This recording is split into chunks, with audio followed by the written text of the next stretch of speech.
বন্ধুগণ, এতক্ষণ ধরে আপনারা মিছিল করে এসছেন আমাদের জয়নগরের বিধায়ক, জয়নগরের রূপকার, জয়নগরের অলিতে গলিতে যার উন্নয়নের ছোঁয়া পড়েছে এবং জয়নগরের আন্দোলনের নেতৃত্ব আমাদের শ্রদ্ধেয় বিধায়ক বিশ্বনাথ দাসের নেতৃত্বে, তার নির্দেশ এবং পরামর্শক্রমে জয়নগর 1 নম্বর এবং 2 নম্বর ব্লক থেকে জয়নগর 2 নম্বর ব্লক সভাপতি মাননীয় গোপালচন্দ্র নস্কর এবং 1 নম্বর ব্লক সভাপতি আমার বন্ধুপ্রতিম তুহিন বিশ্বাসের নেতৃত্বে বিশাল মিছিল এসে আমাদের এখানে এবং জয়নগর টাউনের রথিন্দার নেতৃত্বে বিশাল মিছিল এসে আমাদের জয়নগর থানার মোড়ে জমায়েত হয়ে অনেকক্ষণ ধরে আপনারা মিছিলে হেঁটেছেন প্রতিবাদ জানিয়ে। কিসের প্রতিবাদ? প্রতিবাদ আমাদের সেই প্রতিবাদ, আজকের বিজেপি আন্দোলনের নামে একটা মেয়ে মারা গিয়েছেন, একজন ডাক্তার, একজন ছাত্রী, তিনি মারা গিয়েছেন। নিঃসন্দেহে একজন আমাদের বোন, বাংলার বোন, আমাদের সকলের বোন। নিঃসন্দেহে সেটা খুব খারাপ এবং নিন্দনীয়, কিন্তু তার মৃত্যুকে কেন্দ্র করে তার নামে যে অপপ্রচার করা হচ্ছে, বিভিন্নভাবে তার শারীরিক বর্ণনা দিয়ে, তার বিভিন্ন যৌন হেনস্থার বর্ণনা দিয়ে এই বিজেপি এবং সিপিএম নানা রকম ভাবে মানুষকে উস্কানি দেওয়ার জন্য ফেসবুক, সোশ্যাল মিডিয়া থেকে শুরু করে বিভিন্ন ভাবে যে অপপ্রচার করছে এবং সেই মনের বিচার চেয়ে, বিচারের দাবি সামনে রেখে যেভাবে আর্জি করে ভাঙচুর করা হলো আমার আপনার সম্পদ, সেখানে হাসপাতালে গরিব মানুষের চিকিৎসা হয়, সেখানে সেই সম্পদ লুটপাট করা হলো, ভাঙচুর করা হলো। আমরা দেখেছি সারা বাংলা জুড়ে বন্ধের নামে কিভাবে হেলমেট চুরি করছে, হেলমেট দোকান থেকে বিভিন্ন দোকান লুটপাট করছে এই বিজেপিরা। ছাত্র সমাজের নাম করে 70 বছর, 80 বছর, 60 বছর, 50 বছরের ইয়ং তরতাজা যুবকরা, 60 বছর, 70 বছর, 80 বছরের দাড়িওয়ালা, টুপিওয়ালা, হাঁটতে পারে না, নড়তে পারে না, সেই ধরনের ছাত্রদের নিয়ে আজকের সেই নবান্ন ভাঙচুর করার নবান্ন অভিযানের ডাক দিয়েছিল ছাত্র সমাজের নাম করে এই রামবাম বিজেপিরা। কিন্তু এটা বাংলাদেশ নয়, এটা পশ্চিমবঙ্গ।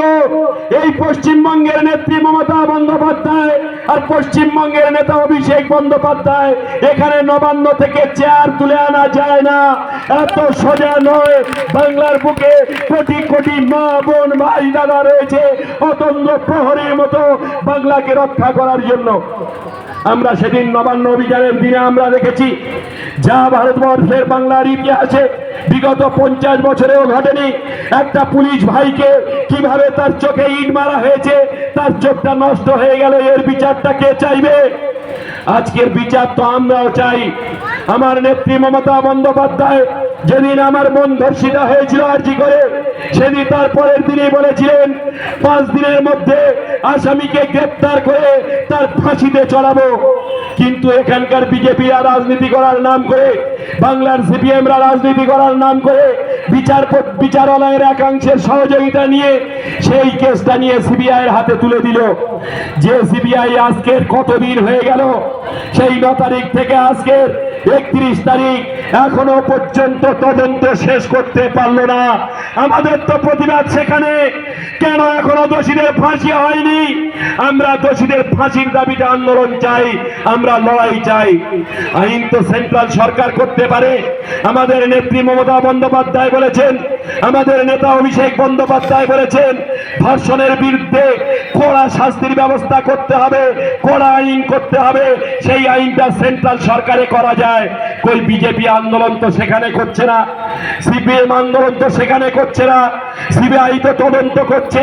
এখানে মমতা বন্দ্যোপাধ্যায়ের কাঁধে দোষ চাপানো হচ্ছে কেন? নানা রকম ফন্দি ফিকির করে জনতার রায়ে ওরা হেরে গিয়ে নতুন করে নবান্ন দখলের স্বপ্ন দেখেছে। বাংলার বুকে বাংলা, এই বাংলা আন্দোলনের মাটি, এই বাংলা নেতাজি সুভাষের মাটি, এই বাংলা সেই আমাদের ক্ষুদিরামের মাটি, এই বাংলা মাতঙ্গিনী হাজরার মাটি, এই মাটি ওভাবে দখল করা যাবে না। এই বাংলার কোণে কোণে শত সহস্র ক্ষুদিরাম তৈরি আছে ওই বিজেপি সিপিএম কে মোকাবিলা করার জন্য। আজকের উত্তরপ্রদেশে ধর্ষণ হয়, খুন হয়, মণিপুরে 2 জন মহিলাকে কিভাবে বিভক্ত করে একদম উলঙ্গ করে ওই বিজেপির ছেলেরা নোংরা ভাবে হাঁটতে হাঁটতে নিয়ে যাচ্ছিল এবং সেই ভিডিও সমাজ মাধ্যমে ভাইরাল করে দিয়েছিল। তখন কোথায় ছিল সিপিএম বিজেপির আন্দোলন? তাই বন্ধু, আমাদের আন্দোলন করতে হবে, লড়াই করতে হবে। দোষীদের ফাঁসির দাবিতে আমরা আন্দোলন চালিয়ে যাব। যতদিন না দোষীদের ফাঁসি হবে ততদিন আমাদের এই লড়াই চলবে। এই আন্দোলন চলবে, এই লড়াই চলবে। বন্দে মাতরম। মমতা ব্যানার্জি জিন্দাবাদ, অভিষেক ব্যানার্জি জিন্দাবাদ, মাননীয় বিধায়ক বিশ্বনাথ দাস জিন্দাবাদ।